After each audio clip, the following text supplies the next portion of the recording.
Est-ce que tu sais ce qu'est le burn-out?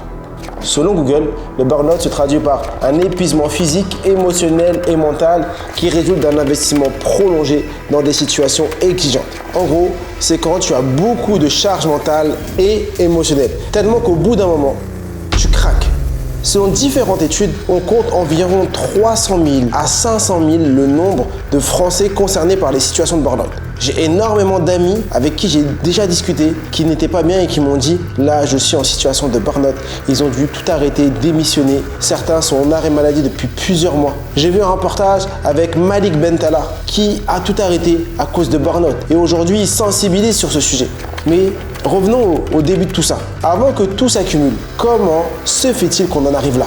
Est-ce qu'on peut éviter d'être submergé de charge mentale au point de ne plus s'en sortir? Heureusement oui. On dit qu'il vaut mieux prévenir que guérir. Et je ne suis pas médecin pour prétendre guérir du burn-out ou autre. L'idée est donc de prévenir cela en réduisant continuellement sa charge mentale afin de toujours garder ses idées au clair. Dans cette vidéo, je vais te présenter quelques points clés à s'efforcer de mettre en application dans son quotidien pour toujours réduire sa charge mentale. Une des choses que tu peux tester, c'est mettre à l'écrit tout ce que tu as dans l'esprit. Il est important de mettre à l'écrit les tâches qu'on a à faire plutôt que de les retenir mentalement.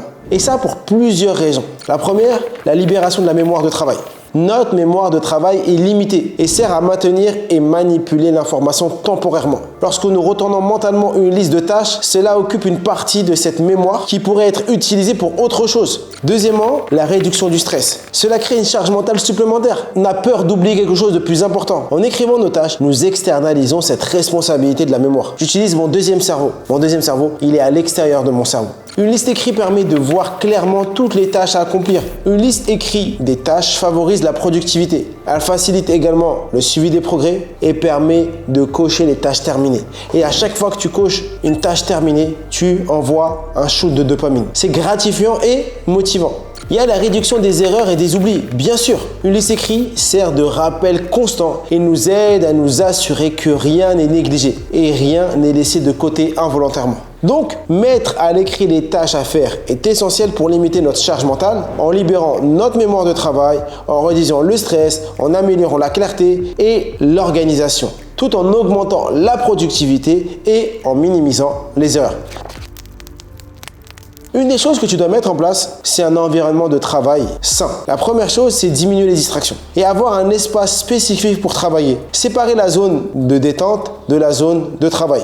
La deuxième chose, c'est réduire les bruits. Tu peux utiliser les bruits blancs, j'adore ça. Mettre des écouteurs, trouver un endroit au calme pour travailler. Parce que s'il y a trop de bruit, ça te génère du stress. C'est un peu comme les notifications aussi. Désactiver les notifications non importantes sur ton téléphone. N'avoir aucune notification de réseaux sociaux. Parce que si tu as beaucoup de choses à faire, que tu as tout dans la tête, que tu as du bruit autour de toi, que ton téléphone il fait que sonner, à la fin, tu n'as plus d'équilibre intérieur. De manière générale, mon téléphone, il n'y a pas de notification et quand je travaille, il est en mode avion. Exemple, travailler avec une mauvaise posture, être dans des situations où tu es mal installé. À la fin, tu te sens mal intérieurement. Tu passes tes journées sur un siège à travailler, investis un peu d'argent pour aller acheter un bon siège. C'est comme le matelas dans notre lit. C'est l'endroit où on passe une grande partie de notre vie. On dort 8 heures par jour et certaines personnes ne veulent pas investir et ils se réveillent le matin en ayant mal au dos. Dans ton quotidien, il va falloir que tu mettes en place une routine de travail. Avoir des routines pour commencer et finir ta journée dans les meilleures conditions. Par exemple, commencer par une tâche simple et finir par planifier le lendemain. Se déconnecter complètement après le travail. Après les heures de travail, tu ne dois plus travailler pour permettre à ton cerveau de se reposer. Cet équilibre vie pro, vie perso. Maintenant qu'on a vu tout ça et qu'on a fait ce constat, on va voir comment intégrer des bonnes habitudes dans ton quotidien qui vont te permettre d'évoluer et bien sûr de réduire ta charge mentale. La première chose, c'est d'évaluer tes habitudes actuelles. Tu t'arrêtes, tu prends une demi-heure, une heure et tu dis voilà, comment je fonctionne habituellement. Moi, quand je travaille, il y a beaucoup de musique. Moi, quand je travaille, il y a tel bruit. Je travaille de telle manière. Tu listes tout. Et la deuxième chose, une fois que tu as fait son constat, tu vas changer ça progressivement, petit à petit. Sinon, tu vas te sentir débordé. Et une des meilleures manières d'introduire des habitudes, c'est utiliser des habitudes que tu as déjà et venir adosser une nouvelle habitude à cette habitude. Exemple, si tous les matins, tu te réveilles et ton habitude, c'est d'aller prendre un café, tu as une deuxième habitude que tu voudrais intégrer comme faire 10 squats. Et bien tu dis, tous les matins, quand je vais prendre mon café, juste avant, je fais mes 10 squats. Et donc tu l'associes à quelque chose que tu fais déjà. Et c'est ça qui va te permettre d'intégrer des nouvelles habitudes. En améliorant l'environnement de travail et en adaptant les bonnes habitudes, on peut réduire la charge mentale, bien sûr, et être plus productif et serein. Tout ça va te permettre aussi de gérer ton stress.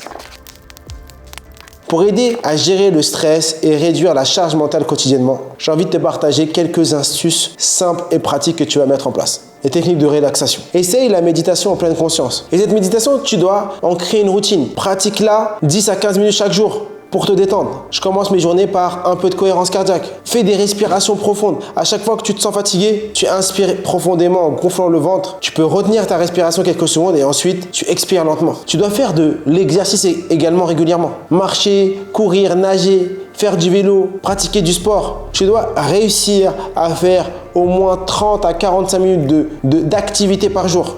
Et après cela, tu vas travailler sur ta gestion cognitive, bien sûr. Beaucoup de personnes qui subissent le stress ont quoi? Ont des pensées négatives. Et la première chose à faire, c'est les identifier. Et remets en question toutes tes pensées négatives. Revoir la situation pour te permettre d'avoir une perspective positive à ce qui est en train d'arriver. L'écriture est un exercice incroyable pour déstresser. Moi, j'ai un journal où tous les matins, j'écris 5 à 10 minutes. Te parler de manière radicale et sincère va te permettre d'extérioriser ce que beaucoup de gens gardent à l'intérieur d'eux.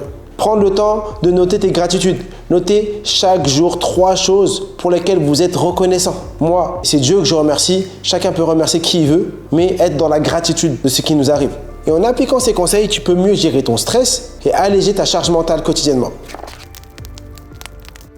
Les relations sociales sont très importantes pour réduire la charge mentale. Avoir des interactions saines avec les autres peut beaucoup nous aider. Parce que le soutien social aide à se sentir moins seul et à mieux gérer les stress. Et ça passe par quoi? Par entretenir des relations existantes. Passer du temps avec tes amis, sa famille, être dans l'associatif, rejoindre des clubs ou des groupes pour rencontrer de nouvelles personnes. Petite astuce que j'ai envie de te partager. Quand tu communiques avec des gens que tu ne connaissais pas initialement, déjà, utilise de l'écoute active, sans interruption. Et plus tu vas donner de l'intérêt à la personne qui est devant toi, plus la personne qui est là va t'apprécier. Bien sûr, il faut un équilibre et il faut équilibrer le temps passé avec les autres et le temps pour soi-même, pour éviter le stress social. Là, c'est encore un autre sujet. En résumé, avoir des relations sociales de qualité et bien communiquer aide à réduire la charge mentale et à améliorer le bien-être. Bien sûr, des interactions positives et du soutien rendent la gestion du stress et des défis quotidiens plus faciles. La dernière partie de cette vidéo et qui est pour moi fondamentale, dormir et bien s'alimenter. Parce que c'est lorsqu'on n'est pas bien qu'on dort mal et qu'on mange mal. Si tu veux avoir des conseils pour mieux dormir, tu dois avoir une routine de sommeil. Aller au lit et se lever à la même heure tous les jours. Éviter les écrans avant de se coucher. Éviter la caféine, la théine avant de dormir.